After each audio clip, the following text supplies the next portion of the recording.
मैं तुम्हें अपने पूर्व चरित्र को बताता हूं। देवर्षि नारद जी कहते हैं ये पिछले कल्प की बात है, युग की नहीं, कल्प की बात है। मुझे तीनों काल का ज्ञान है।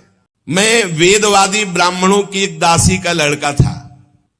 ये पहले बहुत सुंदर गंधर्व थे, उपबर्हण, जो देवर्षि नारद जी अपनी कथा सुना रहे कि मैं पूर्व जन्म में दासी पुत्र था, उसके पहले उपबर्हण नाम के गंधर्व थे और बहुत ही सुंदर थे। इनको इतना सब पसंद करते थे, चाहे कोई भी हो, कि इनका दर्शन करना, इनसे संभाषण करना।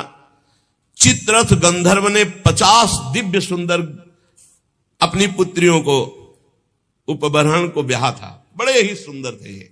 एक बार ब्रह्मा जी ने भी इनको अपनी सभा में गाने के लिए बुलाया, उपबर्हण को, भगवान का यश गाने के लिए। अब ये उस सभा में तो गए, बहुत रूपवान थे, जो देखे लुभायमान हो जाए। तो ये भगवान का यश न गा करके जो अप्सराएं और सब, तो रूप सौंदर्य सांसारिक गाने लगे। ब्रह्मा जी गए, सभा में बुलाए गए हो, हरि यश गान करने के लिए तुमने सांसारिक रूपों का गायन किया, इसलिए तुम दंड के अधिकारी हो, जाओ नीच योनि को प्राप्त हो। तुम्हें गर्व है अपने इस रूप का, जाओ तुम नीच योनि को प्राप्त हो। शाप सुनते तत्काल शरीर क्षीण हो गया, नष्ट हो गया। और ये कालांतर में द्रुमिल गोप की पत्नी कलावती के गर्भ से प्रकट हुए। किसी कारण से द्रुमिल गोप जब पधार गए तो कलावती इनको एक लेकर, साधु सेवी ब्राह्मण थे, उनके यहां दासी भाव से रहकर इनका पालन पोषण करने लगी। तो वही कह रहे हैं कि मैं पिछले कल्प के अपने पूर्व जीवन में वेदवादी ब्राह्मणों की एक दासी का लड़का था। वर्षा ऋतु में चातुर्मास जैसे चल रहा है तो महात्मा जन एक स्थान पर 4 महीने टिकते, प्रायः ऐसा था। पहले से वो स्थान देख लेते थे कि जहां 4 महीना भिक्षा मिलेगी, और वो 4 महीना वर्षा में एक जगह रहते थे। वो जब देव उत्तिष्ठिनी एकादशी आती है तब फिर सब चातुर्मास पूर्ण करके भ्रमण करते थे। तो ऐसा ही उन ब्राह्मण के यहां चातुर्मास करने बड़े महात्मा जन आए। तो उन ब्राह्मण ने मुझको, मेरी बाल्यावस्था थी, देवर्षि नारद जी कह रहे, उन संतों की सेवा में नियुक्त कर दिया। देखो, संत सभा में अपराध किया, ब्रह्मा जी की सभा संत ही सभा तो है, तो नीची गति को प्राप्त हुई। अब यहां संत सेवा तो सर्वोत्तम गति को प्राप्त होंगे।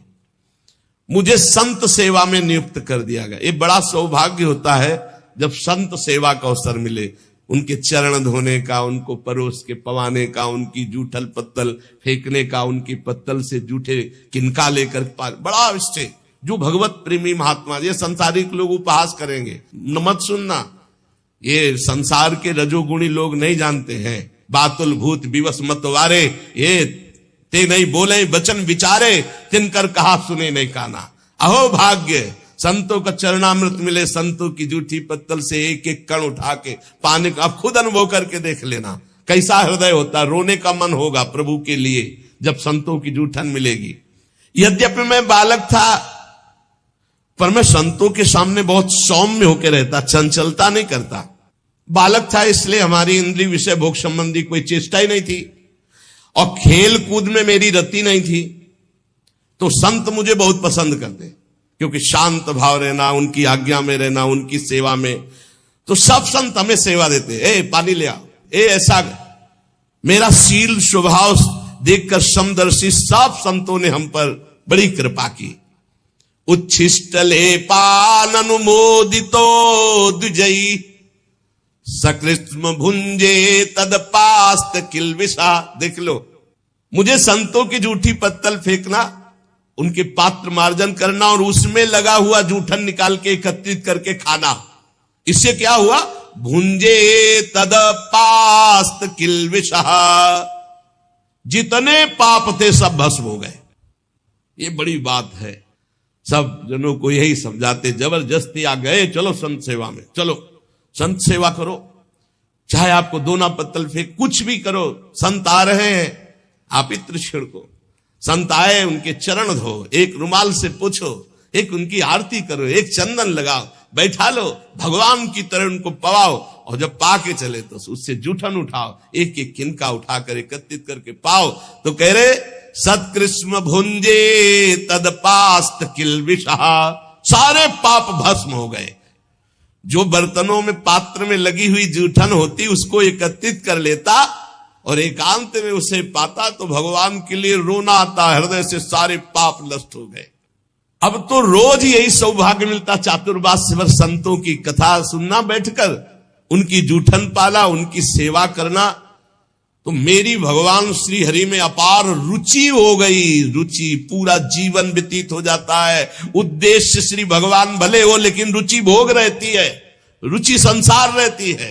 रुचि भगवान में हो गई। ये संतों का जूठन, संतों के वचनामृत श्रवण का।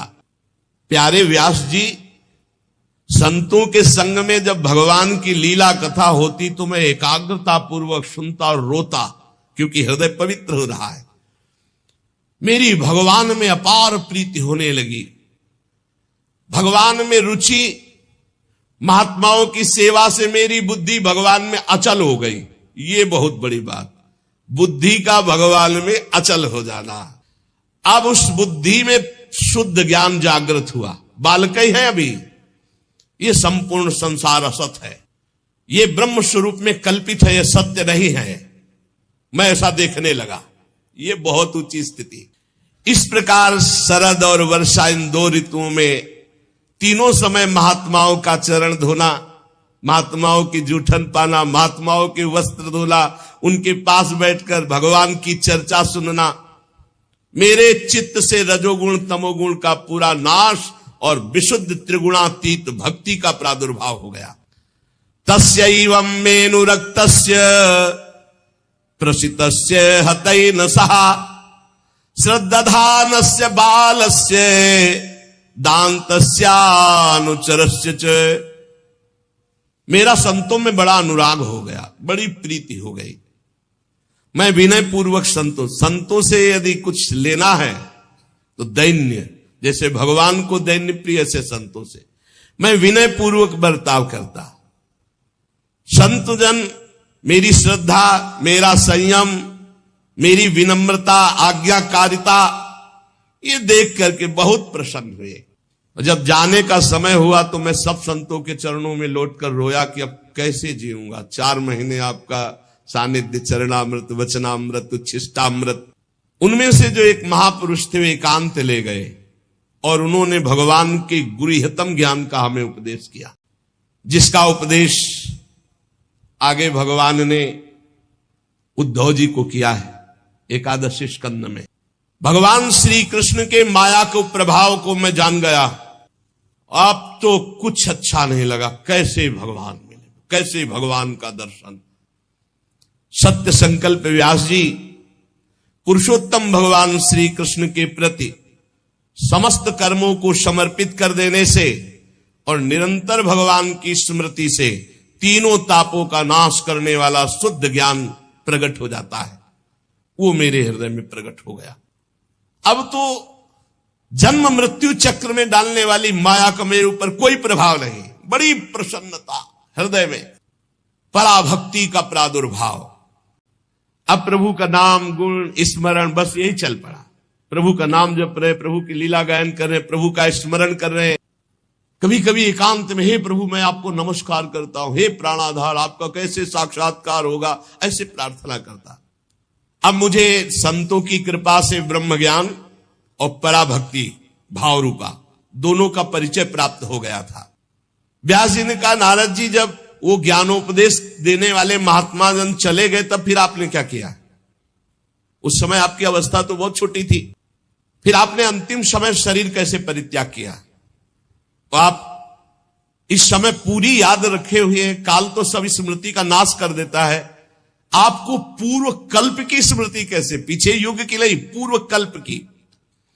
देवर्षि नारद जी ने कहा, जब मुझे ज्ञान देने वाले महात्मागण चले गए तो मैं भगवान का नाम जब, भगवान का ध्यान, भगवान का स्मरण करते हुए, बहुत छोटी अवस्था थी, समय व्यतीत कर रहा था। मैं अपनी मां का इकलौता लड़का था, वो मुझे बहुत प्यार करती थी। ये मुझे पच नहीं रहा था, ये मुझे पच नहीं रहा था कि मां मुझे प्यार कर रही।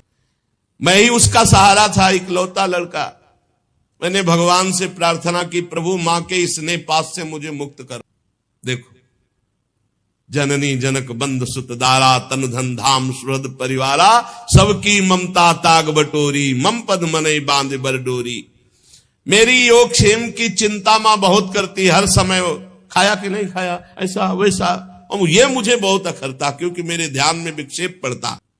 कठपुतली जैसे नचाने वाले की इच्छा के अनुसार नाचती है। भगवान व्यासदेव जी से देवर्षि नारद जी कहते, संसार चक्र जिनसे चलता है वो ईश्वरों के ईश्वर भगवान श्री कृष्ण। मैंने भी सोचा भगवान का जब विधान कोई होगा तभी मुक्त हो पाऊंगा। अभी 5 वर्ष की अवस्था थी, मुझे देश काल का कुछ ज्ञान नहीं था। एक दिन मुझे सूचना मिली कि मेरी मां गौ दूहने के लिए घर से बाहर निकली थी, रास्ते में सर्प ने, काले सर्प ने डस लिया। अब सर्प का क्या दोष, पैर छू गया होगा, काल की प्रेरणा, उसने डस लिया। मां पधारी, मैंने सोचा महामंगल हो गया।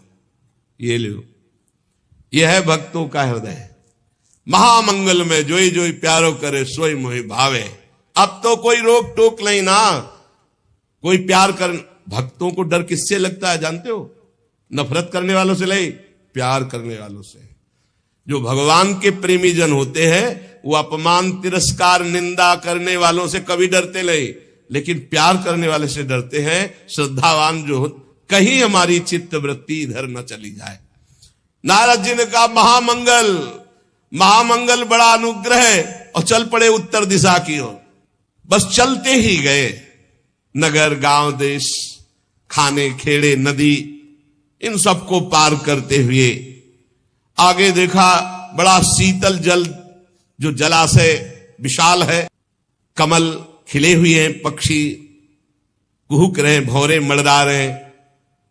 बालक 5 वर्ष का अकेला ही इतना लंबा मार्ग तय करके, नरकट बांस सेठा कुश कीचक ऐसे जंगल में, वहां सांप उल्लू सियार भयंकर जीवों का घर, पर मुझे भय नहीं लगा, क्योंकि मैंने जान लिया था कि वही होगा जो श्री कृष्ण रचे। मुझे जोर से प्यास लगी थी, बालक था ही, इंद्रियां शिथिल हो गई थी, भूखा भी था। अब उस बढ़िया सरोवर में स्नान किया और जल पान किया, थकावट मिट गई। पास में देखा विशाल एक पीपल का वृक्ष था, वहीं जाकर आसन लगाया और बैठ गया। भयावह जंगल, पर जैसा संत महात्माओं ने मुझे बताया था भगवान का स्वरूप, वैसे ही मन ध्यान करने लगा। एकांत भक्ति भाव वशीकृत चित्त द्वारा जे भी आर्त भाव से भगवान को पुकारा, मेरे नेत्रों में आंसू, शरीर में रोमांच, और भाव में भगवान प्रकट हो गए। भगवान व्यास जी उस समय, मुझे कैसे तुम्हें बतावे जो आनंद प्रकट हुआ भगवान के प्रकट होने पर। रोम रोम पुलकित हो गया, हृदय शीतल शांत हो गया, आनंद की बाढ़ आ गई, और मुझे तनिक भी ध्यान नहीं रहा मैं कौन हूं, कहां हूं, कैसा। भगवान का ऐसा सुंदर रूप, मेरा मन लुभायमान हो गया।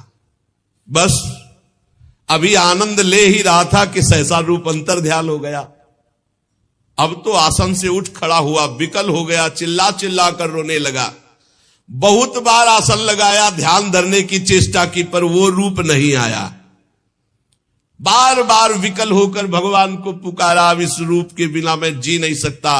अतृप्त हो गया, अशांति बढ़ गई, कैसे प्रभु का रूप अब दोबारा देखे।